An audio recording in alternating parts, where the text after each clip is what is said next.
kambing, sapi, domba, kerbau juga unta. Potong kambingnya, makan dagingnya, jangan lupa bagi-bagi tetangga. Potong sapinya, makan dagingnya, jangan lupa ucap alhamdulillah. Assalamualaikum warahmatullahi wabarakatuh.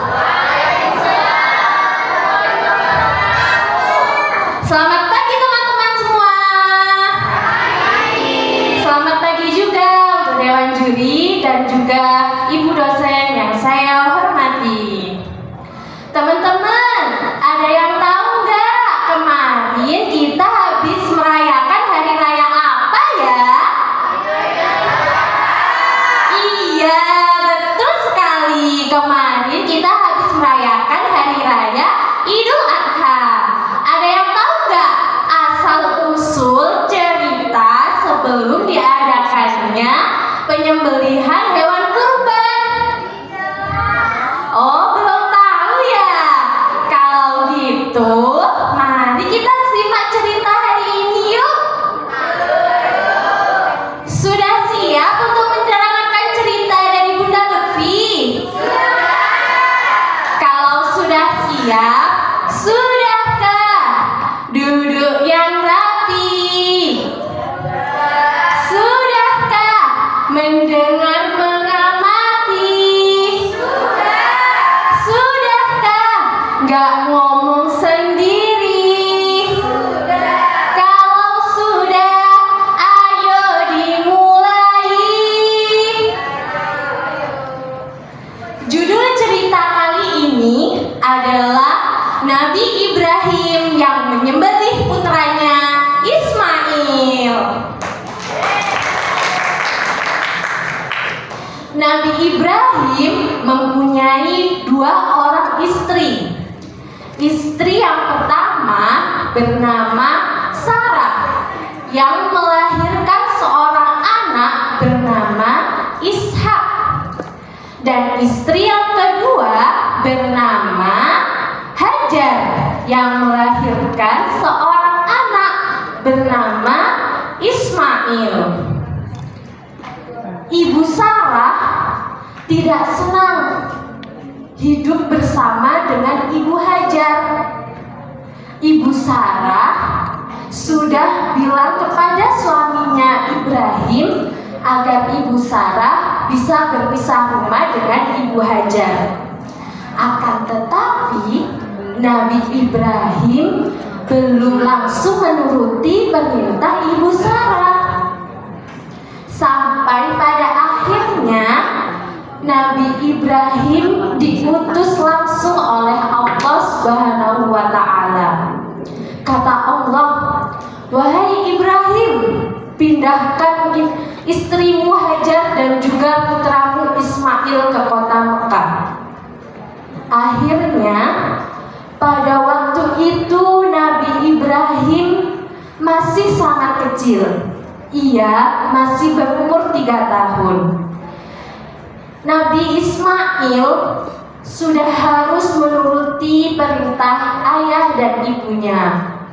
Dan saat itu Ibu Hajar dan juga Ismail pergi ke kota Mekah untuk berpindah rumah. Mereka berdua ditempatkan di padang pasir yang sangat panas dan gersang. Di sana tidak ada penduduk sama sekali.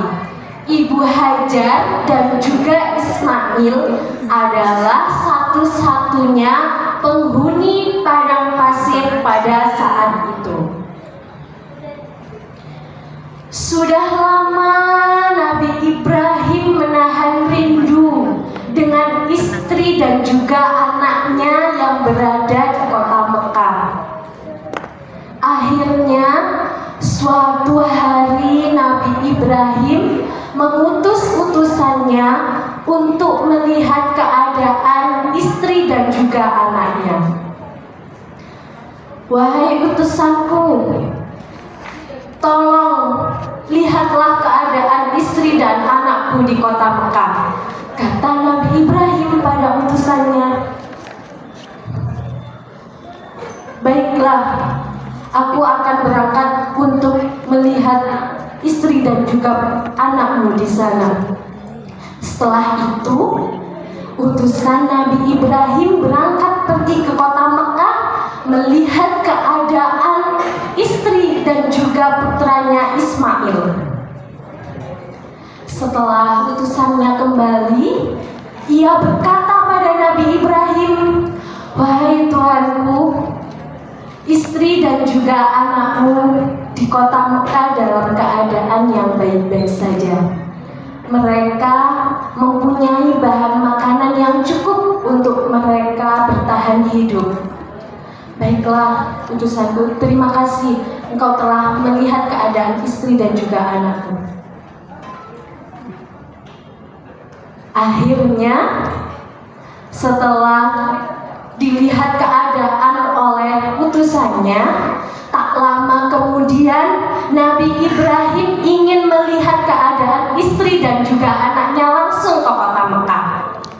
Berjalanlah Nabi Ibrahim menuju kota Mekah, di mana tempat itu ada di padang pasir yang sangat panas. Ketika Nabi Ibrahim datang di kota Mekah, ternyata istri dan juga anaknya sedang mengembala kambing. Ia mengembala kambing bersama putranya Ismail. Setelah Nabi Ibrahim sampai, Ibu Hajar mengajak Nabi Ibrahim untuk pulang ke rumah Ibu Hajar. Tiba-tiba di tengah perjalanan, Nabi Ibrahim, Ibu Hajar dan juga putranya kelelahan. Akhirnya mereka semua berteduh di bawah pohon. Sampai pada akhirnya Nabi Ibrahim dan juga istri dan juga anaknya tertidur di bawah pohon itu. Kemudian Nabi Ibrahim mendapat mimpi dari Allah Subhanahu wa Ta'ala. Allah berkata dalam mimpi itu, wahai Ibrahim, sembelihlah putramu Ismail untuk kau kurbankan. Nabi Ibrahim terkejut. Apa benar? Apa benar itu mimpinya? Akhirnya, setelah mendapat mimpi itu, Nabi Ibrahim menemui putranya Ismail.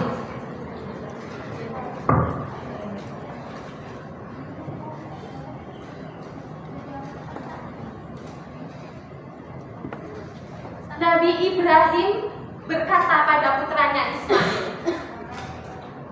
wahai anakku Ismail, ayah mendapatkan perintah dari Allah Subhanahu wa Ta'ala untuk menyembelihmu agar dikurbankan. Ismail menjawab, wahai ayah, jika memang ini utusan Allah, maka laksanakanlah. Aku akan belajar untuk ikhlas dan sabar menerima cobaan, kata Nabi Ismail. Setelah Nabi Ibrahim bertanya pada putranya Ismail, Nabi Ibrahim membawa putranya yang masih kecil itu ke sebuah bukit. Berjalanlah Nabi Ibrahim dan juga Ismail putranya ke atas bukit. Dan waktu itu Nabi Ismail telah ditidurkan di atas papan untuk persiapan disembelih. Dan ayahnya Nabi Ibrahim sudah membawa sebuah pedang untuk menyembelih putranya Ismail. Akan tetapi teman-teman, belum menyembelih, Nabi Ibrahim mendapat bisikan dari setan. Menakutkan gak? Setan itu berbisik pada Nabi Ibrahim, hei Ibrahim, jangan kau sembelih anakmu. Kalau kau sembelih anakmu,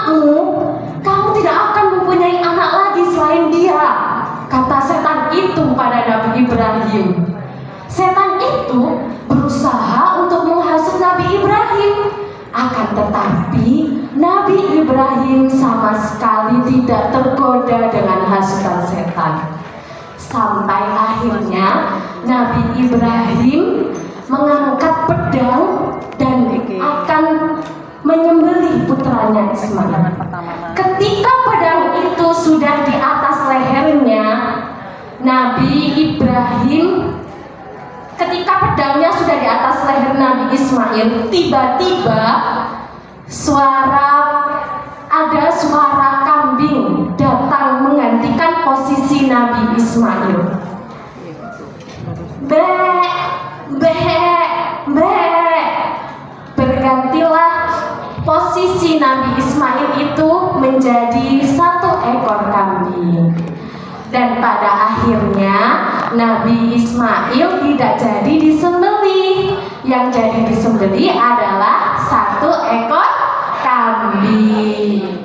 Dan pada hari itulah bertepatan pada tanggal 10 Dzulhijjah di Mina.